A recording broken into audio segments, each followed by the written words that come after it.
What's up, everybody? This is Sarah May here with Southern Glitter Entertainment. I have with me today Miss Jan Buckingham. Now, y'all, Jan Buckingham is one of the most successful writers in town. She has had so much success in her writing. Jan, could you tell everybody what your writing credits are? Oh boy. Okay, well, some of them are Whitney Houston, Journey, Air Supply, Melissa Manchester, Tim McGraw, Pam Tillis, George Jones, Tammy Wynette, Crystal Gale, Gary Morris, Lee Greenwood, the #1, my first #1 and my first Grammy nomination, which was I Don't Mind the Thorns When You're the Rose, way back in the day, and a bunch of others. They can just go to my janbuckingham.com website to bio, and they can see all of them. That's awesome. Yeah, so, wow, you have had so much success. How does that feel? How does that feel to have had, those cuts and had people? Well, I'm grateful for having the cuts, but I'm a hot mess. I'm just happy. My perfect day is getting up in the morning, taking a walk, writing a song, playing a gig, watching Andy of Mayberry, and going to sleep. Perfect life. That's awesome. Did you know you were meant to be a songwriter when you were growing up? Is there any signs like that you saw? I wrote my first song when I was 8 years old on the piano, and then I really didn't know. I didn't write anymore until I was about 23, 25, after my first divorce. And that's when I really started writing and realized how happy it made me feel, and I've been writing ever since. Yeah. And do you ever wish what would you have done if you weren't a songwriter?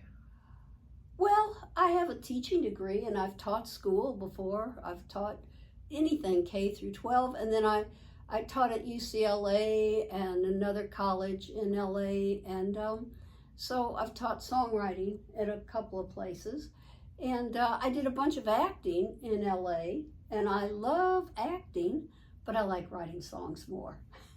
Yeah, what is it about that that's so special to you? I don't know. I just know if I write a song during the day, I feel like I've had a really good day. So it's just what I was meant to do, I guess. Yeah. Is there like a miracle moment that you've had in your career, that you didn't think was going to happen, but it changed everything for you? Has there been moments like that? The thing that I thought of is I had a dream one night back in the 80s that these two hands came in front of my face, and there was a little naked baby Buddha boy sitting there, cross-legged, grinning at me. And I woke up thinking, oh, I guess I'm going to have a baby. And the next day, I got into the elevator in the Capitol Records Tower, and the elevator doors opened, and in walked Mark Gray, grinning at me, just like the baby Buddha boy in my dream. And Mark and I ended up writing a bunch of songs, and that's how I got my first cuts, and that's how I got signed to Warner Chappell, and that was the beginning of all my cuts. Oh, wow. Yeah. So was it easier after you got the first cut to start to work with people? Was that, or? Well, I just always worked with people, and I learned to trust my gut. Like sometimes then they wouldn't want to work with me, and I would get all upset at myself, and then I'd find out years later they were on coke. Yeah, and that's why they changed their emotions so quickly. And so I just think it's fun. It's a social thing to write your songs. It's therapeutic. That's awesome. Yeah. And I love riding with you at the Duck House. I love writing with you. You're such a talent. She's the future star, folks. Oh, you're so sweet. So Southern Glitter Entertainment, I've thought about it, and I definitely want it to be an educational place for people, young women, young men, anybody who's wanting to get into the music industry. That's beautiful. So what do you think is your biggest lesson in the music industry that you would tell a young person? It's what Dino Valenti told me. He was in the Young Rascals. It's a beautiful morning. And one time in LA, my girlfriend and I were at one of their practices, and he was playing on the congas so much, and I went, wow, how do you do that? And he goes, well, you do it some more, and you just keep doing it. And that's it, persistence. You just keep doing it. And you, like if you're making a table, the more you make tables, the better you'll get at it. And the more you write, the better you'll get at writing. That's great advice. Yeah. Well, is there any music? You've been releasing new music. Could you tell me about that? Okay, so I've been mentoring a lot of 20-somethings for a little over 10 years, and they've been mentoring me. Like, I'm teaching them to write, and they're just pushing me and going, we love your songs, you put them out. And I was like, oh, and they go, no, you put them out. So I started putting out my songs, and I put out all the funny songs I write as well. A lot of them are commercial, like all the stuff I've had on the radio, and other songs could never be on the radio, but they're very funny, like the last word in happiness is penis. It couldn't be on the radio, but it can be streamed.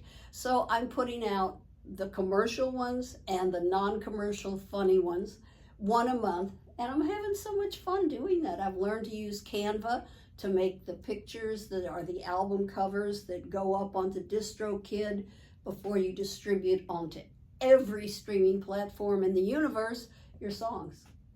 Yeah. And how does that feel to be an artist again for you?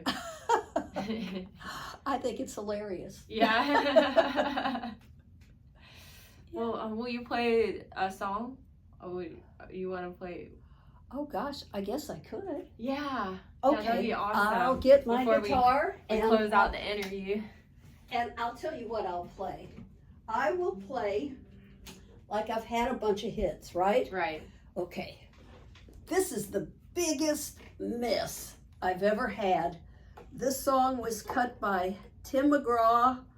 It was cut by Jerry Lee Lewis's daughter. I don't think she got a deal. It was cut before he got a deal. It was cut by a ton of independents. They never got on the radio.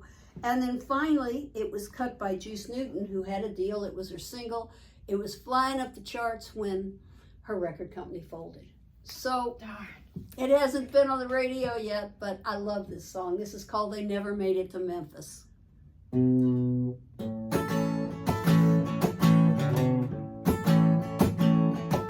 Well, she left St. Louis in a Pontiac Tempest, had her road map open, red line through to Memphis. He was smoking down the highway in a blue Cadillac.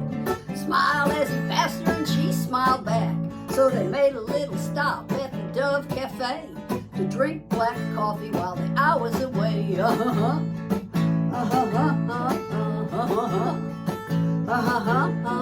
She said, I'm going to see Elvis, make my dreams come true. He said, I can't believe it, that's been my dream too. Then they started talking about the money they'd save if they rode together for the rest of the way.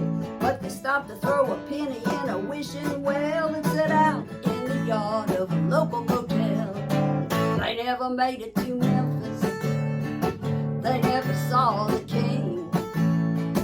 He saw a chance at heaven. She saw a wedding ring. They got as far as the altar. It was a fast affair. They never made it to Memphis, but they didn't care.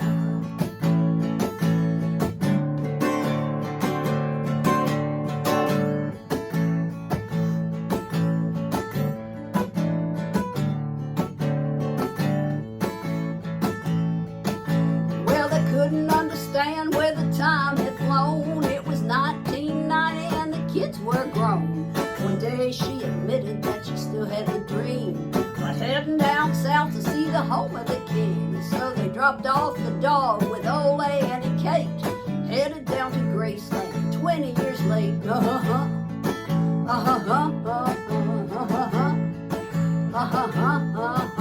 Well, as soon as they hit that open road, every twist and turn reminded him of long ago. He was thinking about the kisses that he used to steal. It was getting real hard to keep his hands on the wheel. She looked as good to him now as she did back then, and they were sweet 16 all over again. They never made it to Memphis. they never saw the king. They made a little detour at the Dairy Queen. They found the Wishing Well Motel. They did it on a dare. They never made it to Memphis, but they didn't care. They never made it to Memphis, but they didn't care.